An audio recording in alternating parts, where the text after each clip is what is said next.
Monsieur le Président, chers consoeurs, chers confrères, fort honoré et ravi de pouvoir prendre la parole en votre docte assemblée, je vais prononcer mon discours de réception sur la part du rêve d'Icare en une brève histoire de facteurs humains et illustrer mon propos au moyen de quelques pépites réalisées lors de ma carrière à Airbus.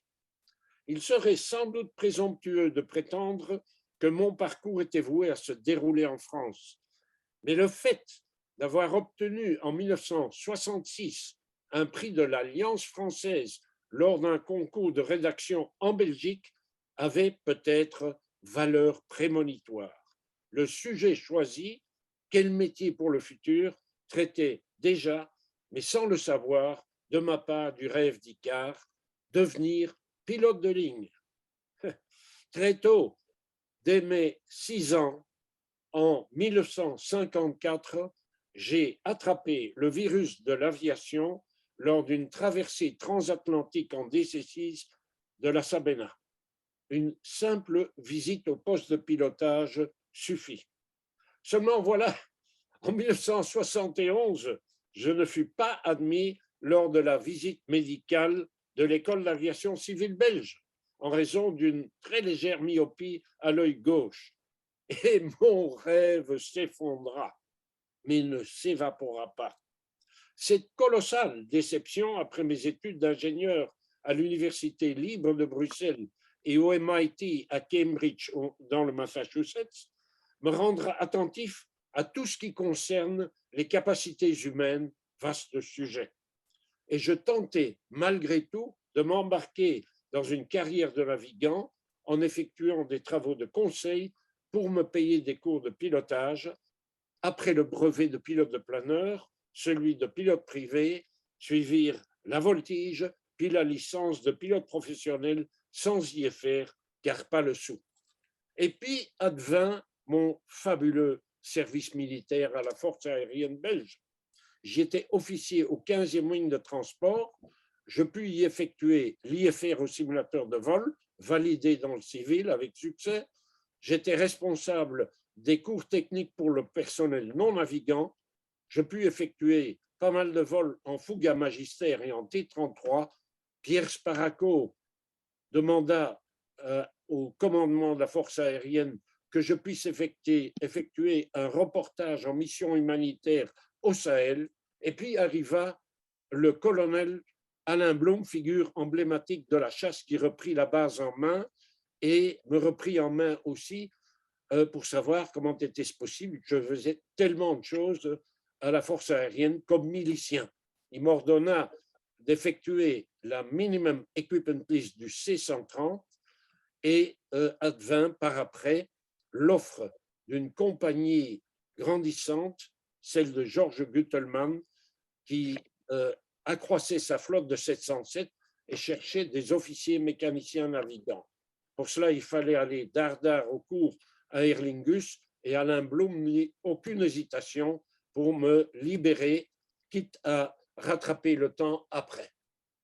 La TEA avait été une des toutes premières compagnies à acquérir des A300 et sur un Bruxelles-Athènes, effectuant mise en place, Pierre Verheyden, qui m'avait à la bonne, chef mécanicien navigant, me confie qu'il va bientôt quitter la TEA pour joindre Airbus. Barre-toi de là comme moi. Suis mon exemple, jamais tu ne seras pilote ici, le 737 arrive. Vint alors une période de sollicitation. Mon choix, c'était Airbus, mais il n'y avait pas de place. Et j'ai essayé auprès de Boeing, Douglas, Canadair, Fokker, partout on m'offrait une place, même à Singapore Airlines, comme au MN 707. Mon choix était celui de l'Europe, et ce choix reste le même à ce jour. Mais de nos jours, créerait-on encore un Airbus?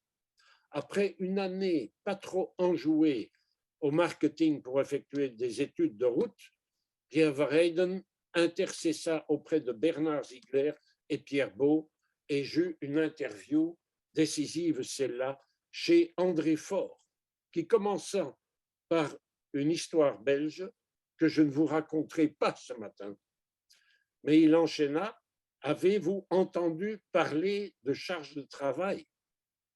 Jamais, non. Ah, mais oui, je me rappelais les working lunch, comme on dit au MIT, où mon professeur de thèse, Bob Simpson, parlait de ses travaux alors que je parlais des miens sur les avions à venir des années 80. Et là-dedans, il y avait une étude pour le puissant syndicat américain, la US ALPA, sur ce qu'est la charge de travail. Le BE ne voulait pas de ce machin. Les facteurs humains, les sciences molles, non, non. Et Airbus, responsable de la certification, n'avait qu'à ramasser la patate chaude. Et puis, j'ai eu 2 mois pour essayer de proposer un programme sur le sujet, avec un canevas de base jusqu'à un programme pour évaluer l'A300FF dit Garuda, avec le poste tout à l'avant. Ce qu'accepta la DGAC après la direction d'Airbus. Et puis, restèrent à effectuer les travaux d'Hercule pour cet avion. Mais voilà, il y avait un étau politique entre les syndicats en France et en Navarre et l'avionneur. Et le ministre de tutelle, Charles Fitterman, était vraiment dans un étau politique. Et puis, il y a eu le geste tactique très avisé de l'homme à la cravate blanche, Roger Béteille, qui retira sa demande de certification. Très embêté, le ministre déclina et la partie était gagnée. Regardez maintenant bien le socle de base pour la composition de l'équipage. Au-dessus de la ligne à trait interrompu, vous avez l'ergonomie du poste qui induit des demandes, des difficultés liées aux tâches, qui elles-mêmes amènent des efforts fournis par les 2 pilotes et résultent en un résultat, les performances de ces pilotes. En dessous de la ligne arrive l'analyse statique de tâches effectuée pour l'A300FF en maquette ergonomique en comparaison avec des DC-9 et 737 dûment opérés à 2 et effectués au simulateur. Viennent après des scénarios en simulateur et en vol, des scénarios ardus, cotés continuellement avec l'échelle de charge de travail, une Cooper-Harper de qualité de vol adaptée. Et puis après, sur le banc d'essai A300, muni de nouveaux équipements d'un côté et également doté des équipements classiques de l'autre, pour évaluer sur des circuits l'effet tour à tour des tubes cathodiques, des systèmes de gestion, navigation et des commandes de vol électrique associées aux manches latérales. Les qualités de vol et les circuits s'avéraient plus lisses, plus stables, j'en passais des meilleurs. Et la bonne nouvelle était que les Airbus, sans qu'on le sache à l'avance, étaient dans l'enveloppe de charge de travail des DC-9 et 737 à équipage à 2. Puis vint le besoin d'un outil informatique de sténographie descriptive pour digitaliser les observations en vol qui étaient annotées sur papier, mais maintenant digitalement pour dire tout ce qu'il y avait à dire sur le comportement et les fonctions. Et puis, la possibilité était là de lier les cotations subjectives avec des informations objectives au moyen d'une technique statistique. On a eu 50 modèles, dont les paramètres avions et leurs dérivés, le paramètre de l'électrocardiographie et la variabilité cardiaque et les dérivés, et les paramètres descriptifs du vol dont je parlais pour la sténographie. Nous voyons à gauche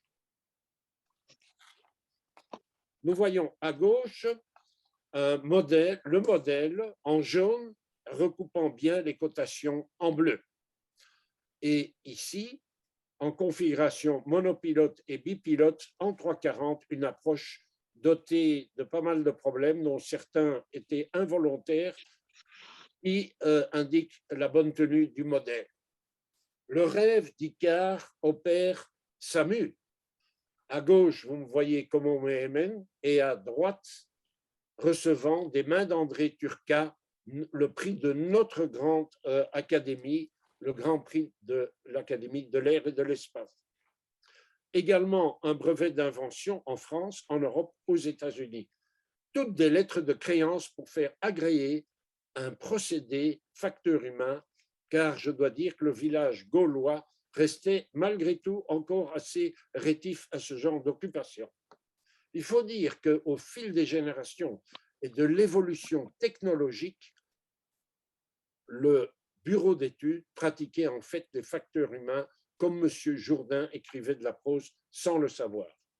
Et au fur et à mesure des évolutions technologiques que vous voyez dans le carré gris à gauche dont je vais passer la mention, nous notons que là où l'humain peut faillir, il y eut évolution technologique et même automatisation. On doit même dire qu'une nouvelle attitude vis-à-vis de la fiabilité humaine se développait. L'erreur en tant que telle n'était plus mal jugée, mais si on en tenait compte, c'était un censeur essentiel au sein de l'équipage pour savoir là où on en est. L'équipage, en effet, est le décideur ultime et gère sa performance humaine. Quand vous regardez à droite, au fil des générations, il y a une moyenne mobile sur 10 ans Bon, attendez, je peux couper mon truc là parce que ça du taux d'accident par million de vols tout au long des générations d'avions, qui fait que la sécurité a augmenté d'un facteur 60. Mais nous constatons une atrophie des habiletés et des connaissances dès l'A300FF déjà. Tendance ailleurs chez d'autres constructeurs aussi, bien sûr. En fait, maintenant, nous passons des surcharges aux sous-charges, avec la fatigue et la vigilance dues aux sollicitations, aux implications et même à l'attention atténuée. La DGAC, en vue de l'A340, nous attribue un contrat ainsi qu'au laboratoire d'anthropologie appliquée de l'Université Descartes à Paris. Et puis, il y eut une compagnie à trouver, et ce fut la Sabena. Je rencontre par hasard à Seattle, où j'étais pour parler cisaillement de vent, Raymond Nicolai, avec qui j'ai volé à la TEA et qui était retourné à sa compagnie mère, Sabena, et qui me dit que oui, en effet, je vais en parler à ma direction. Et en un rien de temps, le feu vert est arrivé pour effectuer en vol commercial et pour la DGAC des mesures où les pilotes sont équipés de pieds en cap et où nous mesurons l'hypovigilance. Mais on constatait qu'elle était simultanée aux deux pilotes. Dans pas mal de cas, il fallait donc développer des contre-mesures. S'engouffre ensuite UTA, Aéromaritime, Air France, Nord-Ouest, Lufthansa, sur des avions de constructeurs différents et en long courrier. Nous accumulons en 2 ans de temps un trésor de guerre. Nous effectuons la rédaction d'un manuel où des synthèses sur les phénomènes sont clairement écrites et constituons des fiches en fonction de l'horaire, du décalage horaire, du temps d'escale, de la composition de l'équipage à 2, à 3 ou à 4 en long courrier, pour venir avec des recommandations sur le repos, le temps de repas, l'exercice, l'exposition à la luminosité et surtout des siestes alternées au cockpit à condition qu'elles soient inférieures à 45 minutes pour éviter l'effet de l'inertie au réveil. Toutes des recommandations pour être au meilleur de sa vigilance en approche. Et l'OACI, comme la Flight Safety Foundation, reprennent ces recommandations, ce guide dans leur système de gestion du risque de fatigue. En plus, Singapore Airlines, qui dès lors opère le 340-500, oblige, de par ses autorités, tout PN à suivre ce cours. Et c'est pour des vols de plus de 16 heures entre New York et Singapour, Los Angeles et Singapour. Ensuite, quelle aubaine de pouvoir développer un système qui permettrait de surveiller les pilotes en veille et, si un des deux est en sieste, de surveiller celui qui ne l'est pas et est supposé être sur le pont. nous parlons de l'Electronic Pilot Activity and Alertness Monitor. Je rencontre à Londres, lors d'une conférence facteur humain, le commandant Adrian Elsey de la British Airways, qui a développé le Pilot Guard System relié au FMS et relance les pilotes s'ils n'interviennent pas suffisamment dessus. On va le tester chez Sabena en 310. Il nous apparaît qu'il fallait, grâce au databus de cet avion, lier le PGS à d'autres interfaces homme-machine dont la manipulation augure d'une activité réelle des pilotes pour éviter la pédale de l'homme mort de la SNCF.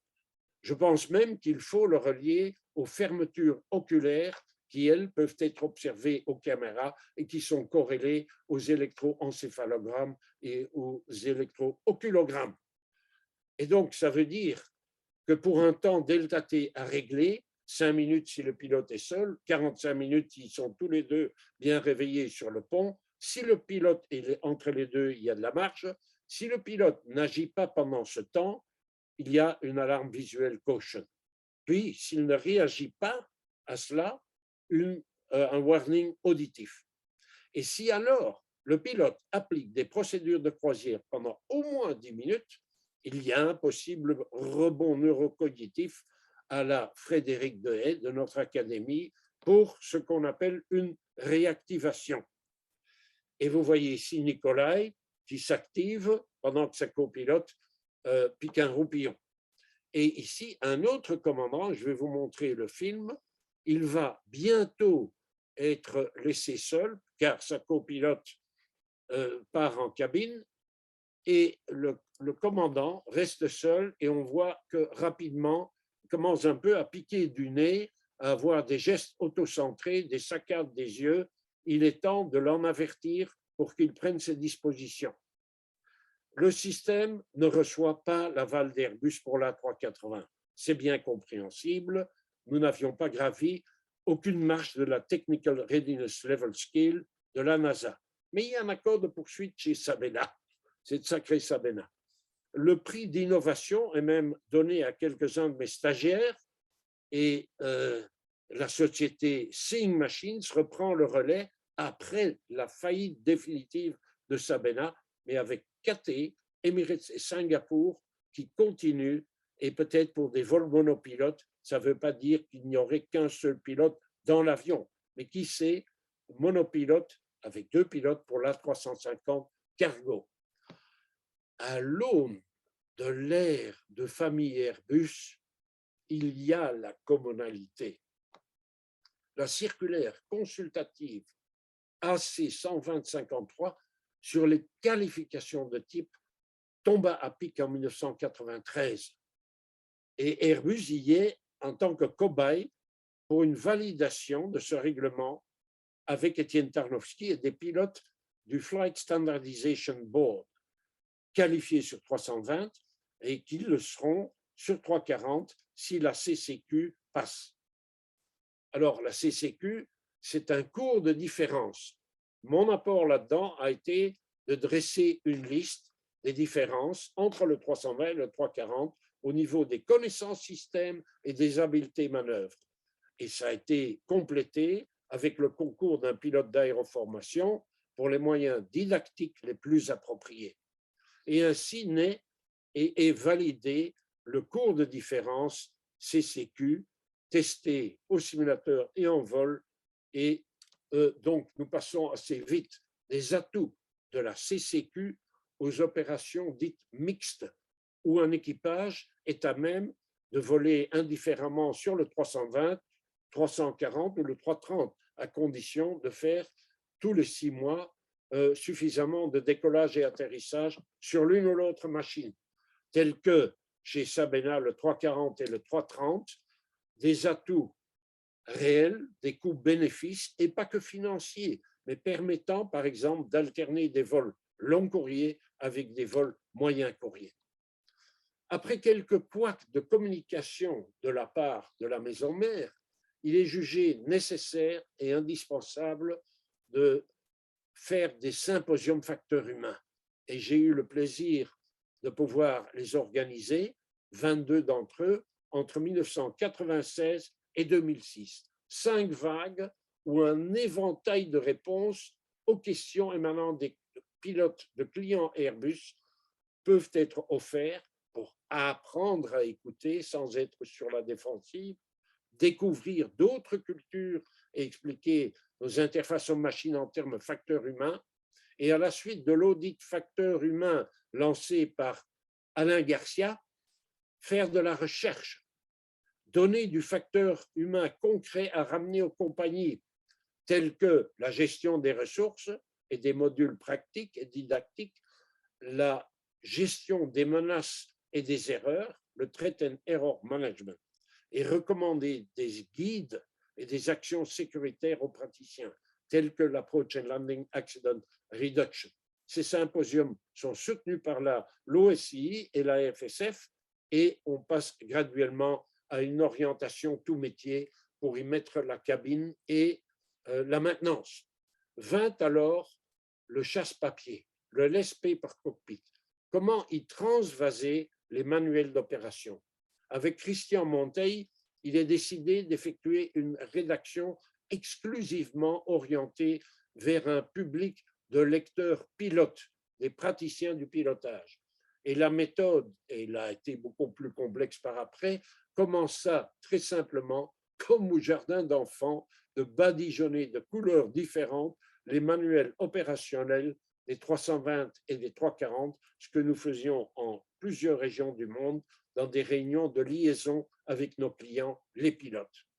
Et ainsi, on a pu distinguer le quoi, du comment, du pourquoi en 3 niveaux et décliner une grammaire et surtout créer une structuration en couche informatique afin d'éviter l'excès d'informations et de mieux gérer le FCOM 380 qui est en français le système d'information de bord quand il est transvasé, avec une première couche, une seconde et une troisième pour un petit peu réduire la quantité colossale d'informations.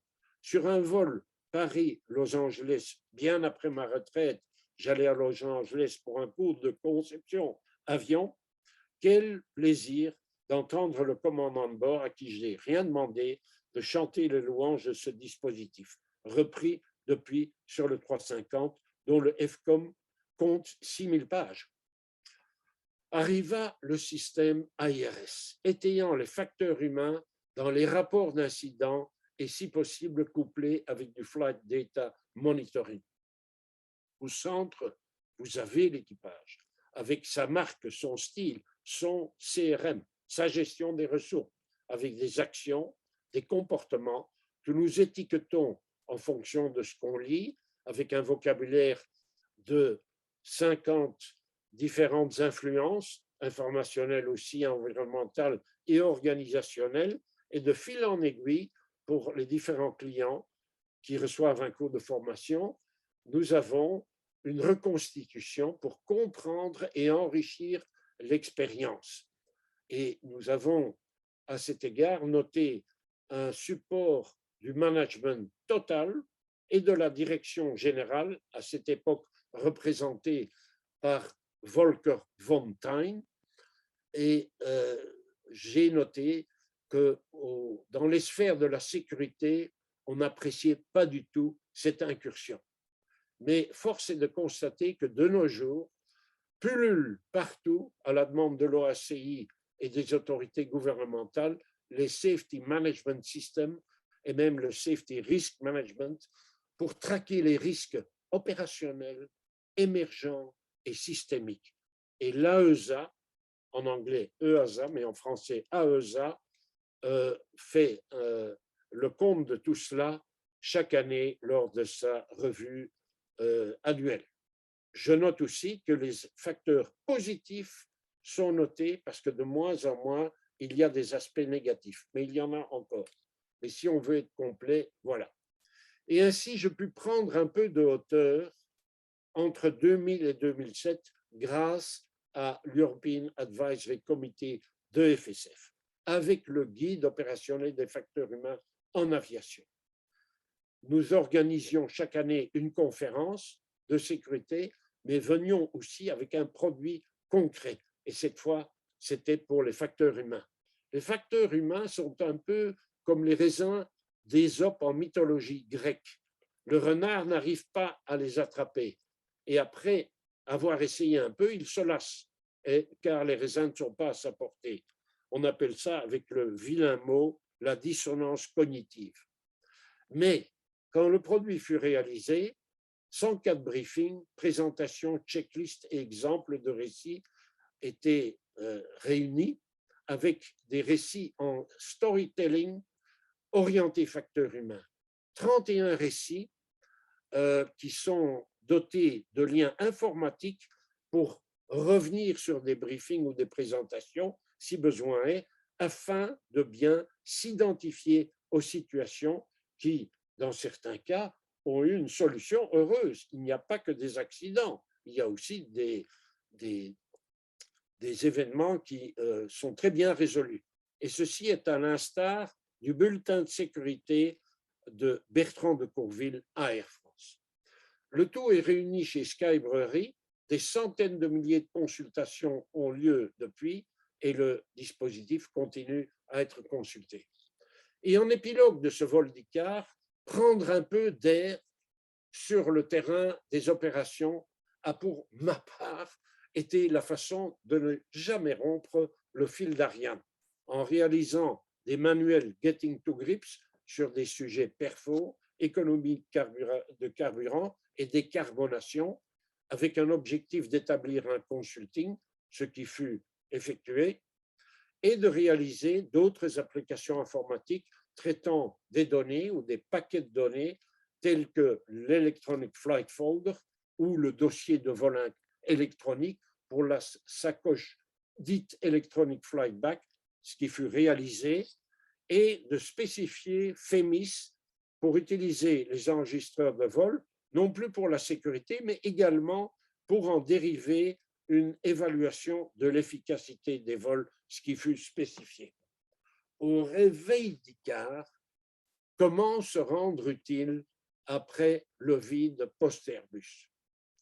Oui, mais il y avait déjà une autre vie pendant Airbus, transmettre aux jeunes ce qui me donne le fil à la patte pour proposer ce que je pourrais faire à l'Académie de l'air et de l'espace. Tout d'abord, en 1987, m'est demandé dans plusieurs universités en Belgique de monter un cours de spécification et certification avion avec coaching, accompagnement de thèse master. Et ça consiste à faire des avant-projets avec des logiciels de reverse engineering afin d'améliorer des avions existants. Un exemple, à votre gauche, c'est le 350 qui a été amélioré pour pouvoir subvenir aux exigences de la Qantas dans le projet Sunrise reliant sans escale Sydney avec Londres. J'ai aussi effectué jusqu'il y a peu des cours à l'Institut français de sécurité aérienne avec des études de cas réels et des facteurs humains, mais aussi des opérations. Et les facteurs humains seraient en quelque sorte rentrés dans les mœurs maintenant. Il y a un apaisement dans les aéropages, comme noté dans les groupes d'analyse collaborative de l'AESA, où je suis, chez Eurocontrol et à l'EFSF, où je continue à exercer aussi.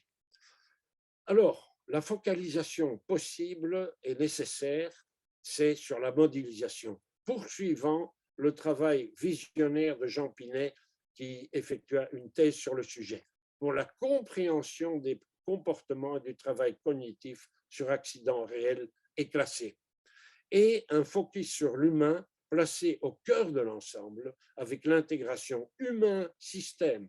Je parle bien au pluriel. Il n'y a pas que les pilotes, mais il y a tout ce qui concerne ceux qui s'occupent d'eux autour et qui sont indispensables. Et déployer en consonance l'approche systémique avec l'intégration humain-système. Faire vivre des théories au moyen de modèles et de simulations avec de l'informatique. Et sans que vous ayez à voir ce qui était en détail, c'est conjuguer les facteurs humains et l'ergonomie avec la technologie de l'information, l'ingénierie des systèmes et le domaine opérationnel. Alors, après plusieurs cycles de systèmes sociotechniques, ne serions-nous pas à une nouvelle aube avec les véhicules à venir et à supporter avec l'IHS? Au fil du siècle, nous nous sommes hissés des temps héroïques au temps de la qualité, au temps de la sécurité, et maintenant, avec les drones, véhicules autonomes, petits avions électriques et aéronefs à hydrogène, et peut-être même les opérations monopilotes, une rupture technologique nous attend. Allons-nous permettre de redégringoler au temps héroïque? Certes non. La réponse n'est-elle pas dans la question? Plutôt que de conclure sur l'improbable parcours d'un franc-tireur, je vous soumets une réflexion pour médier au moyen des IHS. Au fil du temps, avec l'empilage considérable des connaissances pilotes et des habiletés requises, jusqu'où la complexité va-t-elle mener l'adaptabilité humaine? Non pour les élites, mais pour les pilotes du tout venant, s'il restera encore des candidats. Et s'il restera encore une part congrue du rêve d'Icare. Relisons Citadelle de Saint-Exupéry pour réduire le gouffre entre la soumission à la technique et l'intercession à l'humain. Et surtout, amenons du réenchantement du fait aérien et du transport aérien. C'était la part du rêve d'Icare et la mise en garde des dames. Je vous remercie de votre attention.